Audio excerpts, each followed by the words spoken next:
ऐसे बहुत से लोग हैं जो बुद्धिमान हैं, जो काबिल हैं, जो योग्य हैं, पर उनका जीवन अस्त व्यस्त है क्योंकि जब भी वे कोई कदम उठाते हैं उनका किसी चीज के साथ टकराव हो जाता है।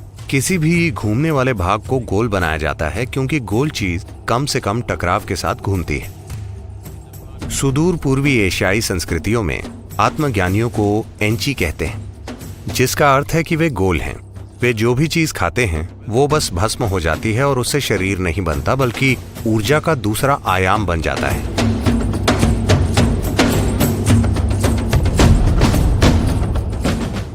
बंध शब्द का अर्थ है रोक लेना।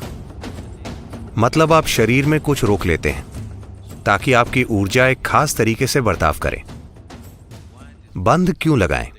ये हमारे लिए क्या कर सकते हैं? क्या आपने ओजस शब्द सुना है? OJAS, ओजस?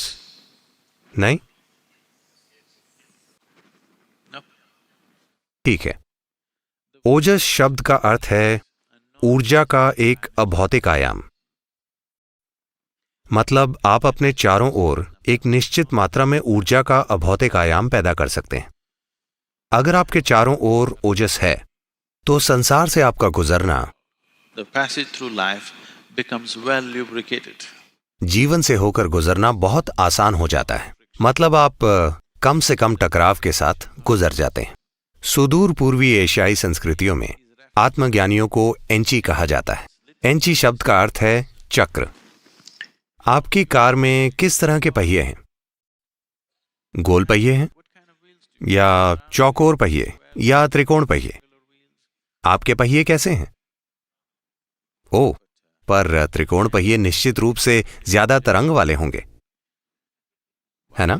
गोल पहिए क्यों? क्योंकि टकराव कम से कम होगा। ये कम से कम टकराव के साथ घूमते हैं। किसी भी घूमने वाले भाग को गोल बनाया जाता है क्योंकि गोल चीज कम से कम टकराव के साथ घूमती है। सुदूर पूर्वी एशियाई संस्कृतियों में आत्मज्ञानियों को एंची कहते हैं, जिसका अर्थ है कि वे गोल हैं। इसलिए नहीं कि उनका शरीर गोल है, क्योंकि वे कम से कम टकराव के साथ जीते हैं, बहुत चिकनाई के साथ। शायद आपके पास एक शानदार कार हो। आप इंजन ऑयल निकाल दीजिए, फिर चलाइए। आपको क्या लगता है कि आपकी कार कितना लंबा चलेगी? आपकी जैगुआर, वो कितना लंबा चलेगी अगर आप इंजन ऑयल निकाल दें? शायद 10 मिनट, 15 मिनट में काम तमाम हो जाएगा।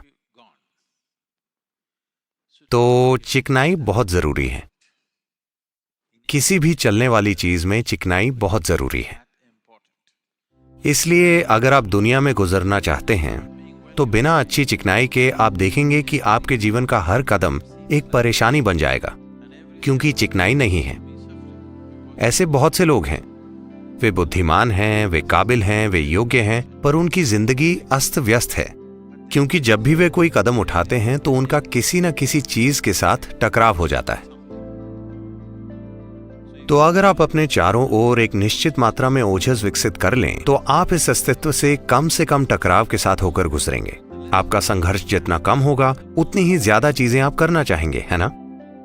हाँ, आप स्वाभाविक रूप से बहुत सारी चीजें करने का साहस करेंगे अगर आप में टकराव की समस्या ना हो तो। पर अगर हर दिन आप बाहर जाकर किसी न किसी संघर्ष में पड़ जाते हैं तो कल आप कदम उठाने में संकोच करेंगे। हर समय यही हो रहा है ना? जब आप ओजस विकसित करते हैं, अगर आप ओजस विकसित करना शुरू कर देते हैं तो एक चीज आपके साथ ये होगी कि शरीर का अतिरिक्त भार अपने आप ही कम होना शुरू हो जाएगा।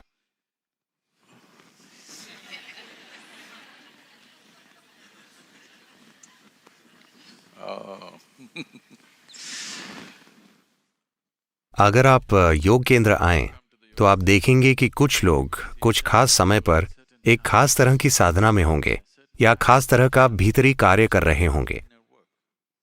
जब वे ऐसा कर रहे होते हैं तब हम उन्हें बिल्कुल अलग रखते हैं, क्योंकि जिस तरह वे खाते हैं लोग उन्हें देखकर डर जाते हैं। वे सामान्य व्यक्ति से 10 गुना ज्यादा खा जाते हैं, बहुत सारा भोजन, पर उनका वजन कम होता जाता है। हम उन्हें ज्यादा फैट वाली डाइट देते हैं, घी, दूध, मक्खन वगैरह। इसके बावजूद उनका वजन लगातार कम होता जाता है, सिर्फ इसलिए कि वे ऊर्जा के भौतिक आयाम को अभौतिक आयाम में बदल रहे हैं। Whatever they consume is just burnt and it doesn't become body, it becomes another dimension of energy. जो कुछ भी वे खाते हैं वो बस जल जाता है और वो शरीर नहीं बनता, वो ऊर्जा का दूसरा आयाम बन जाता है। योग में हम इसे धरती से चुराना कहते हैं, क्योंकि फिलहाल आपके पास जो कुछ भी है, आपके शरीर का भार वो चीज है जिसे आपने धरती से उधार लिया है। धरती माँ खुले दिल से उधार देती है, आप जितना चाहें उतना उधार ले सकते हैं, अगर आप उसे ढो सकते हो तो। पर जब वापस देने का समय आता है तो वो एक एक अणु इकट्ठा करेंगी। अगर आप कहें मैं यहां बहुत लंबे समय से रहा हूं, मुझे एक अणु यादगार के तौर पर रख लेने दें, तो सौदा नहीं होगा, वो हर अणु को वापस लेंगी।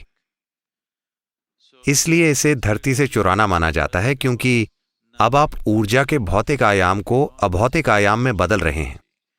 अब वो आपको नहीं रोक सकती, आप उसे अपने साथ लेकर जा सकते हैं। तो ये एक लंबी यात्रा के लिए पैकिंग करना है, इस तरह कि धरती माँ को पता न चले, नहीं तो वो इसे वापस ले लेंगी। अगर ये भौतिक रूप में होगा तो वे इसे फिल्टर कर लेंगी, अगर ये अभौतिक रूप में होगा तो धरती इसे वापस नहीं ले सकती। अब आप शांभवी कर रहे हैं, अगर आप रोज कर रहे हैं तो आप ओजस विकसित कर लेंगे, थोड़ी मात्रा में ओजस। अचानक सब कुछ आपके लिए आसान बन जाएगा, ये बस हो जाता है। अगर आप में ओजस नहीं है, आप में बाकी सारी क्षमताएं हो सकती हैं, पर सिर्फ टकराव के डर के कारण आपके सामने रुकावट आएगी। मुझे लगता है दुनिया की 80% आबादी के साथ ऐसा ही है। वे बंधे हुए हैं हमेशा इस बात के डर से कि मेरा क्या होगा, मेरे साथ क्या होगा। वे जहां भी जाएं, उनके साथ बुरे अनुभव होते हैं। अगर वे कदम उठाकर थोड़े उत्साह के साथ कुछ करने की कोशिश करते हैं तो कल सुबह थोड़ा टकराव होता है और वे पीछे हट जाते हैं। मुझे लगता है 80% आबादी ऐसी है। क्या होगा, इस बात के डर से वे आधे अधूरे कदम उठाते हैं, अपने जीवन में कभी पूरा कदम नहीं उठाते। तो ओजस या ओजस पैदा करना, आप जीवन में जो कर रहे हैं उसमें सफलता पाने का बहुत महत्वपूर्ण भाग है।